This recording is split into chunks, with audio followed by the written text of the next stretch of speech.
जय हिंद दोस्तों। आज हम देखेंगे हड़प्पा सभ्यता से संबंधित महत्वपूर्ण प्रश्न को। और ये प्रश्न हमारा एनसीईआरटी बेस्ड होगा, यानी जो एनसीईआरटी पुस्तक से लिया गया है। तो ये हमारा क्वेश्चन आंसर का सेशन होगा और ये एनसीईआरटी सीरीज है। एनसीईआरटी सीरीज का पार्ट 3 है। कौन सा पार्ट? पार्ट 3 है। और ये क्लास 12 की हिस्ट्री है। कौन सी क्लास है? क्लास 12 की हिस्ट्री है। आगे देखते हैं पहला क्वेश्चन हमारा क्या है। पहला क्वेश्चन हमारा है कि सिंधु सभ्यता का नाम किस स्थान के नाम पर पड़ा है। यानी सिंधु सभ्यता का नाम जो है वो किसके नाम पे और नाम पड़ा है। तो हमारा ऑप्शन ए है हड़प्पा, ऑप्शन बी है मोहनजोदड़ो, ऑप्शन सी है कालीबंगा, ऑप्शन सी है चनोदड़ो। तो इसका सही जवाब क्या होगा? इसका सही जवाब होगा हमारा ऑप्शन ए हड़प्पा सभ्यता। इसका हड़प्पा नाम से ही पड़ा, इसका हड़प्पा सभ्यता। कौन सा नाम पड़ा है? हड़प्पा सभ्यता। और हड़प्पा सभ्यता को सबसे पहले दयाराम साहनी ने, कौन? दयाराम साहनी ने खोजा था। दयाराम साहनी ने खोजा था कब? 1921 में। इसलिए इस सिंधु सभ्यता का नाम पड़ गया हमारा हड़प्पा सभ्यता। कौन सी सभ्यता? हड़प्पा। तो इसका सही ऑप्शन क्या हो जाएगा हमारा? ऑप्शन ए। अगला दूसरे क्वेश्चन की तरफ बढ़ते हैं। दूसरा क्वेश्चन हमारा है हड़प्पा का समय काल क्या? यानी एनसीईआरटी में जो हड़प्पा का समय काल दिया है वो क्या है? ये देखिए, ये हड़प्पा सभ्यता का काल हमेशा चर्चा में रहता है और इसका जो काल है वो क्या है? इसका ऑप्शन है, ऑप्शन ए है 1900 से 1500 ईसा पूर्व, 1500 से 1000 ईसा पूर्व, ऑप्शन सी है 2000 से 1000 ईसा पूर्व, ऑप्शन डी है 2600 से 1900 ईसा पूर्व। तो इसका सही जवाब क्या होगा? इसका सही जवाब हमारा होगा ऑप्शन डी। ऑप्शन डी यानी 1900 से हमारा 2600 से 1900 ईसा पूर्व हमारा ये हमारा सही जवाब हो जाएगा। कौन सा सही जवाब हो जाएगा हमारा? 2600 से 1900 ईसा पूर्व हमारा सही जवाब हो जाएगा। तो ये ऑप्शन डी इसका सही आंसर है। अगले तीसरे क्वेश्चन की तरफ बढ़ते हैं। तीसरा क्वेश्चन हमारा है हड़प्पा सभ्यता के लोगों के भोजन में क्या क्या शामिल था। यानी हड़प्पा लोग जो भोजन करते थे उनके भोजन में क्या क्या शामिल था। ऑप्शन ए है पेड़ पौधे से प्राप्त उत्पाद, ऑप्शन बी है जानवर और मछली, ऑप्शन सी है अनाज। तो इसका सही जवाब क्या हो जाएगा? इसका सही जवाब हो जाएगा हमारा उपर्युक्त सभी। उपर्युक्त सभी यानी हड़प्पा सभ्यता में हमारा पेड़ पौधे से प्राप्त उत्पाद का भी उपयोग करते थे, जानवर और मछली का उपयोग करते थे और अनाज का भी उपयोग करते थे। तो इसका सही जवाब क्या हो जाएगा? इसका सही जवाब हमारा हो जाएगा ऑप्शन डी। इसका सही जवाब क्या हो जाएगा? ऑप्शन डी, ये हमारा सही जवाब हो जाएगा। चौथे क्वेश्चन की तरफ बढ़ते हैं। चौथा क्वेश्चन हमारा क्या है? हड़प्पा सभ्यता, हड़प्पा स्थलों के अनाज में क्या क्या शामिल था। यानी अनाज में वो क्या क्या खाते थे। ऑप्शन ए है गेहूँ जौ, ऑप्शन बी है दाल, ऑप्शन सी है सफ़ेद चना तथा तिल, ऑप्शन डी है उपर्युक्त सभी। तो इसका सही जवाब क्या हो जाएगा? इसका सही जवाब हो गया ऑप्शन डी उपर्युक्त सभी। यानी वो गेहूं जौ का भी इस्तेमाल करते थे, दाल का भी इस्तेमाल करते थे और सफ़ेद चना तथा तिल का भी इस्तेमाल करते थे। तो इसका सही जवाब हमारा क्या हो जाएगा? इसका सही जवाब आंसर डी हो जाएगा। पांचवें क्वेश्चन की तरफ बढ़ते हैं। पांचवा क्वेश्चन हमारा है निम्नलिखित जानवर में हड़प्पा सभ्यता के लोग किस जानवर को पालते थे। यानी जो नीचे दिया गया जानवर है इसमें कौन से जानवर को हड़प्पा सभ्यता पालते थे। ऑप्शन ए है हाथी, ऑप्शन बी है घोड़ा, ऑप्शन सी है शेर, ऑप्शन डी है भेड़ बकरी। तो इसका सही जवाब क्या हो जाएगा? इसका सही जवाब हो जाएगा हमारा ऑप्शन डी। ऑप्शन डी हमारा सही जवाब हो जाएगा। वो कौन से जानवर को पालते थे? भेड़ और बकरी को पालते थे। भेड़ और बकरी को हड़प्पा सभ्यता के लोग पालते थे, यानी पालतू जानवर बनाते थे। ठीक है, अगले छठे क्वेश्चन की तरफ बढ़ते हैं। छठा क्वेश्चन हमारा है मिट्टी से बने हल के साक्ष्य कहाँ से मिले हैं। मिट्टी से बने हल के साक्ष्य कहाँ से? ये बहुत इंपॉर्टेंट सवाल है। ठीक है, ये बहुत इंपॉर्टेंट सवाल, ये हमेशा पूछा जाता है। इसका ऑप्शन है लोथल गुजरात, ऑप्शन बी है हड़प्पा। हड़प्पा कहाँ है? पाकिस्तान में। बनावली हरियाणा में, ऑप्शन डी है मोहनजोदड़ो। इसका सही जवाब क्या हो जाएगा? इसका सही जवाब हो जाएगा ऑप्शन सी हरियाणा। कौन सा ऑप्शन हो जाएगा? सी बनावली। यानी बनावली कहाँ है? हमारा हरियाणा राज्य में है। तो इसका सही जवाब हो जाएगा ऑप्शन सी। ऑप्शन सी में ही मिट्टी से बने हुए हल्के साक्ष्य प्रयोग किए गए हैं। इसको देखने के लिए आप हमारे एनसीईआरटी फर्स्ट पार्ट को देख सकते हैं। एनसीईआरटी फर्स्ट और सेकंड पार्ट को हमारा देख सकते हैं। उसमें हमने डिटेल से ये सारी चीज़ों को देखा है। ठीक है, अगले क्वेश्चन नंबर 7 की तरफ चलते हैं। किस हड़प्पा स्थल से नहर के अवशेष प्राप्त हुए हैं, यानी नहर का अवशेष किस स्थल से मिला है? ऑप्शन है लोथल, ऑप्शन बी है बनावली, ऑप्शन सी है कालीबंगा, ऑप्शन डी है सुरतगोई। तो इसका सही जवाब क्या हो जाएगा? इसका सही जवाब हमारा हो जाएगा ऑप्शन डी सुरतगोई। और ये सुरतगोई कहाँ है? ये सुरतगोई है अफगानिस्तान में। कहाँ पे? अफगानिस्तान में। अफगानिस्तान में हमारा जो सुरतगोई है ये है। तो इसका सही जवाब क्या हो जाएगा? Option D. ऑप्शन डी इसका सही जवाब हो जाएगा। अगले क्वेश्चन की तरफ बढ़ते हैं। अगला क्वेश्चन है जुते हुए खेत के साक्ष्य कहाँ मिले हैं? सॉरी ये गलती होगी, ये हमारा होगा साक्ष्य और ये होगा हमारा जुते हुए। जुते हुए खेत के साक्ष्य कहाँ मिला है? ऑप्शन ए है मोहनजोदड़ो, ऑप्शन बी है हड़प्पा, ऑप्शन सी है कालीबंगा, ऑप्शन डी है आलमगीरपुर। तो इसका सही जवाब क्या हो जाएगा? इसका सही जवाब हो जाएगा हमारा सी कालीबंगा। कौन सा ऑप्शन हो जाएगा? सी कालीबंगा हमारा सही जवाब हो जाएगा। तो जुते हुए खेत के साक्ष्य कालीबंगा में मिले हुए हैं। और जो जुते हुए खेत के साक्ष्य मिले वो दो समकोण पर काटते हुए माने इस तरह से मिले हुए हैं, ताकि पता चलता है कि ये खेत जोते गए थे। अगला क्वेश्चन नंबर 9 देखते हैं। हड़प्पा सभ्यता में बस्तियां कितने भागों में विभाजित थी, यानी जो बस्ती थी उसको कितने भागों में विभाजित किया गया था? ऑप्शन है 2, ऑप्शन बी है 3, ऑप्शन सी है 4, ऑप्शन डी है 5। तो इसका सही जवाब क्या हो जाएगा? इसका सही जवाब हो जाएगा हमारा ऑप्शन ए 2 भागों में। 2 भाग कौन कौन से थे? पहला हमारा भाग था दुर्ग। कौन सा भाग था? दुर्ग। और दूसरा हमारा है निचला शहर। निचला शहर। ऑप्शन ए है दुर्ग, ऑप्शन बी है सॉरी पहला है हमारा दुर्ग और दूसरा है निचला शहर।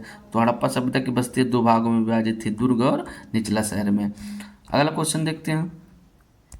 Question number 10। दुर्ग किस दिशा में था, यानी दुर्ग की दिशा क्या थी, कहाँ वो किस दिशा में था? ऑप्शन ए उत्तरी, ऑप्शन बी है दक्षिणी, ऑप्शन सी है पूर्वी, ऑप्शन डी है पश्चिमी। तो इसका सही जवाब क्या हो जाएगा? इसका सही जवाब हमारा हो जाएगा पश्चिमी। Option D. ऑप्शन डी में हमारा ये दुर्ग स्थित था, यानी पश्चिमी दिशा में दुर्ग स्थित था। अगले क्वेश्चन नंबर 11 की तरफ बढ़ते हैं।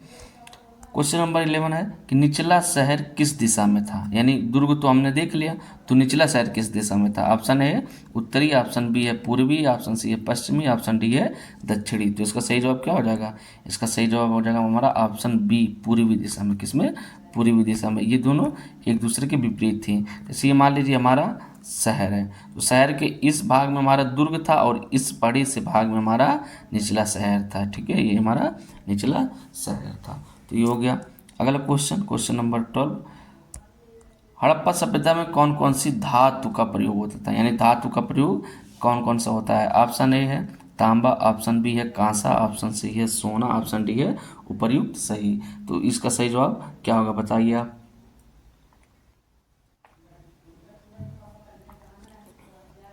तो इसका सही जवाब क्या हो जाएगा? इसका सही जवाब हो जाएगा हमारा ऑप्शन डी उपर्युक्त सभी।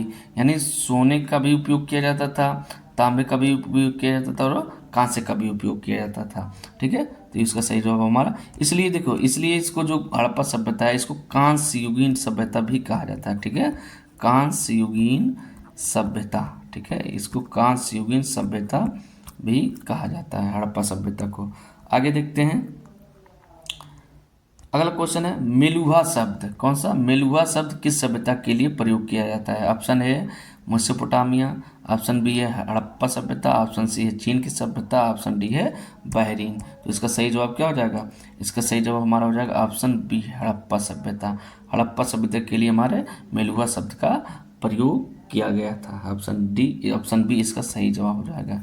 ठीक है, ऑप्शन बी। अगला क्वेश्चन नंबर 14। हड़प्पा सभ्यता के सबसे लंबी अभिलेख में कितने चिन्ह मिले हैं? तो हड़प्पा 22, ऑप्शन बी है 24, ऑप्शन सी है 26, ऑप्शन डी है 28। तो इसका सही जवाब क्या हो जाएगा? इसका सही जवाब हो जाएगा हमारा ऑप्शन सी 26 थे। कितने थे? 26 चिन्ह थे। अगला क्वेश्चन नंबर 15। हड़प्पा सभ्यता की लिपि किस तरह से लिखे जाते थे, यानी हड़प्पा सभ्यता को किस तरह लिखा जाता था? ऑप्शन ए है दाएं से बाएं, ऑप्शन बी है बाएं से दाएं, ऑप्शन सी है ऊपर से नीचे, ऑप्शन डी है नीचे से ऊपर। तो इसका सही जवाब क्या हो जाएगा?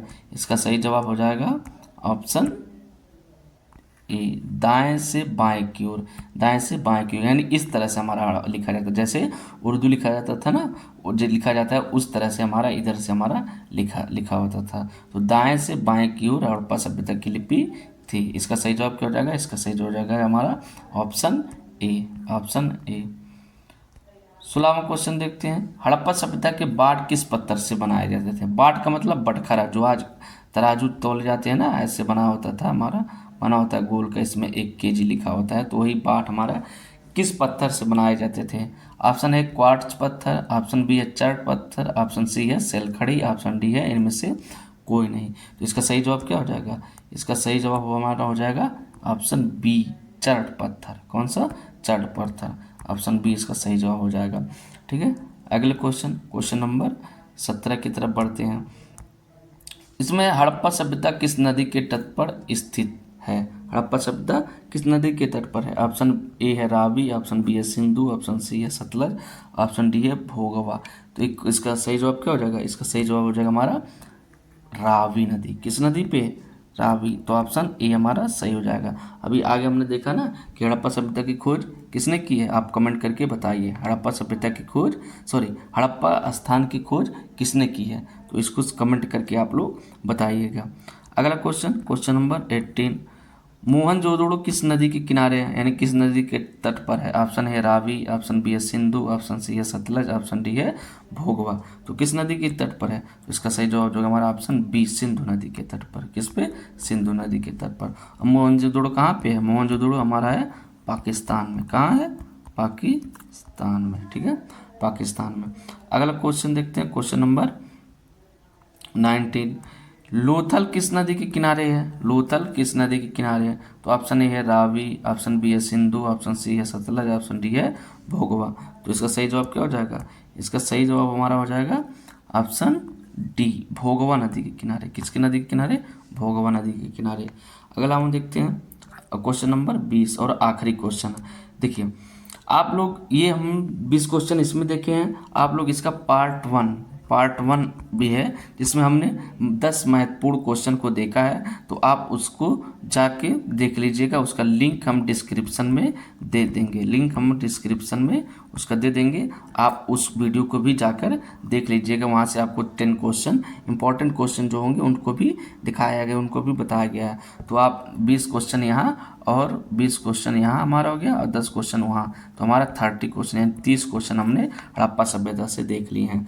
तो आप उस वीडियो को देखना ना भूलिएगा। ठीक है, और जो लोग एनसीईआरटी को पढ़ना चाहते हैं तो आप हमारे वीडियो को देख लीजिए। एनसीईआरटी को हमने अच्छे से पढ़ा है, तो उसको आप देख सकते हैं और अपने लोगों में, ज़्यादा से ज़्यादा लोगों में ये उसको शेयर करें ताकि उन लोगों को भी ये पता चले, और इसको लाइक और सब्सक्राइब भी करें ताकि आपका जो भी चैनल पर जो भी सारी चीज़ें डाली जाए उसको आपका नोटिफिकेशन तुरंत मिल जाए। तो अगला क्वेश्चन हम देखते हैं कि धौलावीरा किस नदी के किनारे है? ऑप्शन ए है लूनी, ऑप्शन बी है सिंधु, ऑप्शन सी है सतलज, ऑप्शन डी है भोगवा। तो किस नदी के किनारे है? कौन सा ऑप्शन होगा हमारा? ऑप्शन ए, लूनी नदी के किनारे। किस नदी के किनारे? लूनी नदी के किनारे। ये हमारा ऑप्शन डी है। धौलावीरा कहाँ है? धौलावीरा हमारा है गुजरात में। किस राज्य में? गुजरात के कच्छ के क्षेत्र में हमारा है। ये हमारा 20 क्वेश्चन हमने देख लिया। ठीक है, तो आप ऐसे ही वीडियो देखने के लिए हमारे चैनल से जुड़ें और ज़्यादा से ज़्यादा लोगों तक शेयर करें ताकि उन लोग को भी ये चीज़ें पता चलें, और देखते रहिए। तब तक धन्यवाद। जय हिंद, जय भारत।